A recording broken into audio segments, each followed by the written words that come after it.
What's going on, guys? It's Jordan back today with another video. And in today's video, we're going to take a look at our great friend Ethereum and see what it's doing on the 4-hour, the daily, and the weekly time frame. We're also going to take a look at the Ethereum Bitcoin ratio to find any clues we can find on what is going to happen next. And I think a big pump for Ethereum is coming. But first, we might need to retest this bottom trend line, as you guys can see here. So if that sounds good to you guys and you guys end up enjoying today's content and you're new to the channel, make sure you guys press that subscribe button down below. I'm gonna know if you guys press it.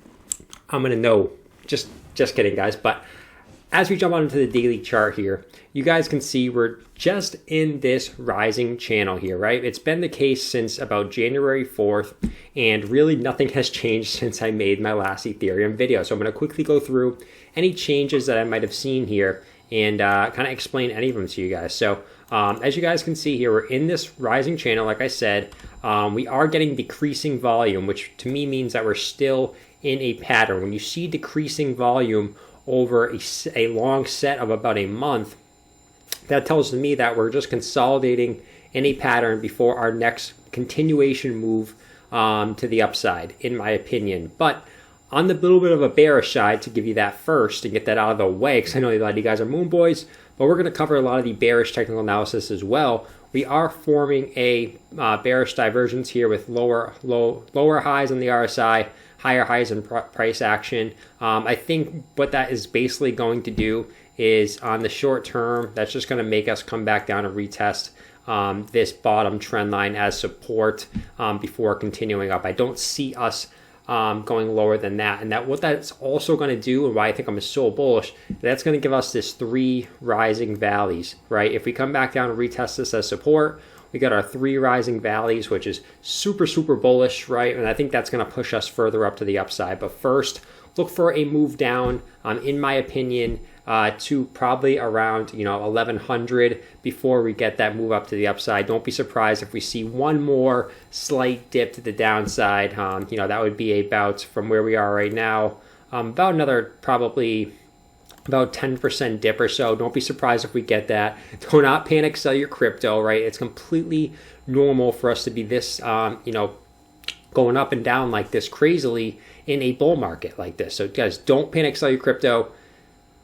Expect one more little bit dip before we actually move on to the upside. But that's the daily chart, guys. Nothing really else to talk about here until we do retest the top or the bottom of this channel.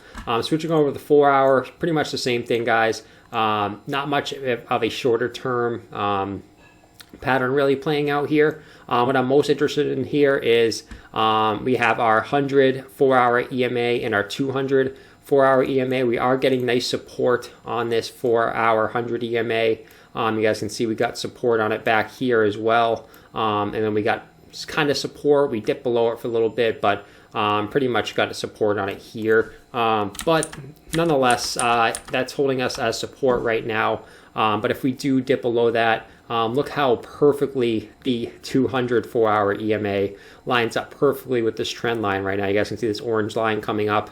That would be perfect if we wick down to that while hitting the 200 4-hour EMA and the bottom of the trend line before moving on up to the upside.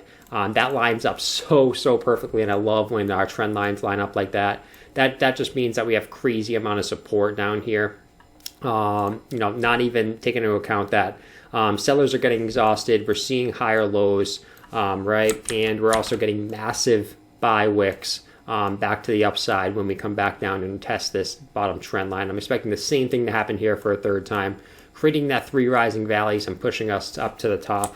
But like I said in that daily chart, don't be surprised if we get about a 10% move back down to the bottom of this support and then move on up, guys. But if we hold this, right, if we hold this 100 EMA, perfect, right? That would be perfect as well. Maybe we just come up and pump like that, but I think it's more likely that we do end up breaking that in the short term and retesting the bottom of this trend line. As far as the 4-hour RSI goes, not much really happening here as far as divergences go. We are getting nice, we are getting pretty low on the RSI here, which is good.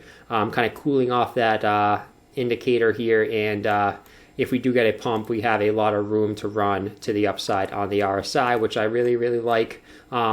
daily RSI, we are cooled back down now under that oversold territory, back down to the 54, which is really nice.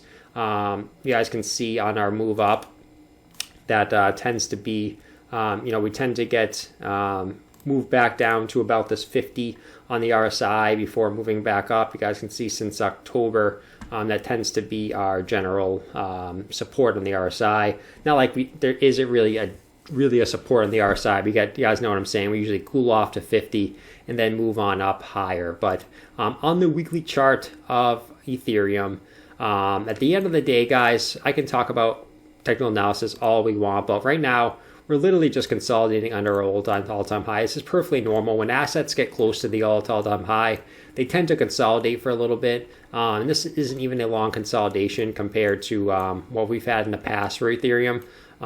In its last bull market, obviously we had this crazy long consolidation period, and this consolidation period here, which lasted multiple months. So what we got right now is a little bit boring, but at the end of the day, nothing crazy. What I want to really look at down here on the weekly RSI is we did hit our typical reversal pattern or reversal level when we get to the RSI. You guys can see we hit it 4 times, and each of these times kind of resulted in a short-term bear market.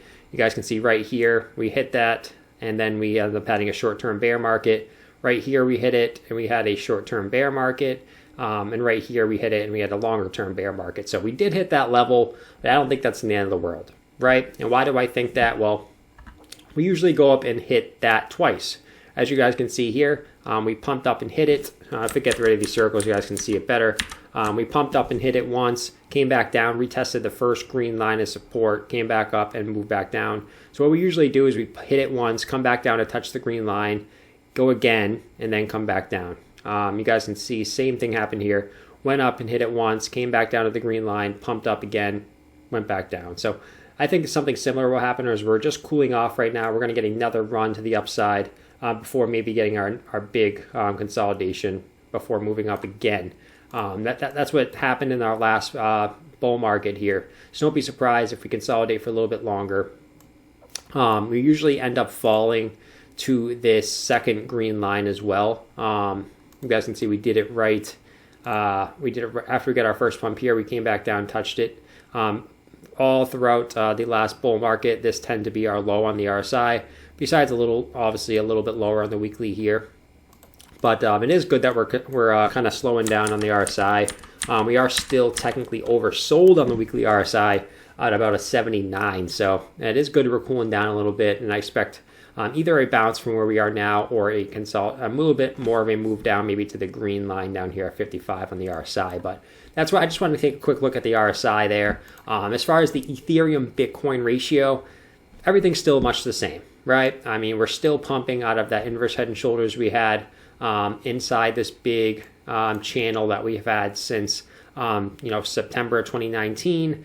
I think it's likely we're going to continue up until we hit the top of this trend line, which we've hit multiple times in the past. You guys can see once, twice, 3 times, 4 times, fake out, and about 5 times. And I think we're going to go up and hit it one more time for Ethereum to the upside. So the basis of this video, guys, is not much of change. I wish I could tell you guys some new information, but really not much of change. I just wanted to give you guys a reminder not to panic sell if we continue to further move down here.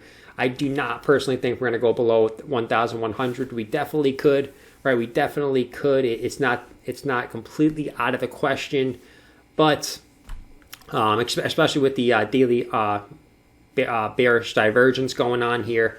But don't panic sell your crypto, right? That's the name of the game. And so Ethereum is just consolidating in this upwards channel as shown by the declining volume. When we see that first big volume spike, whether it's red or green, that's when we should know if we break out of this pattern or not. But that's kind of my video for Ethereum today, guys. I hope you guys enjoyed today's first video. I will be coming out with the second video a little bit after this one is up. Like I said, guys, I'm going to start live streaming some point this weekend, so make sure you guys look out for that. Just have to wait for my camera to come in and for me to pick up at the store on Friday. So look out for that first live stream. I'll keep you guys updated on my Twitter and also leave a nice post here on YouTube to remind you guys on that. We'll be talking about multiple coins on the live stream, so you guys can get way more information than I usually do on these one coin videos. So I'll see you guys in later's video. If you guys are new to the channel and like today's content, press that subscribe button. I'll see you later. Peace.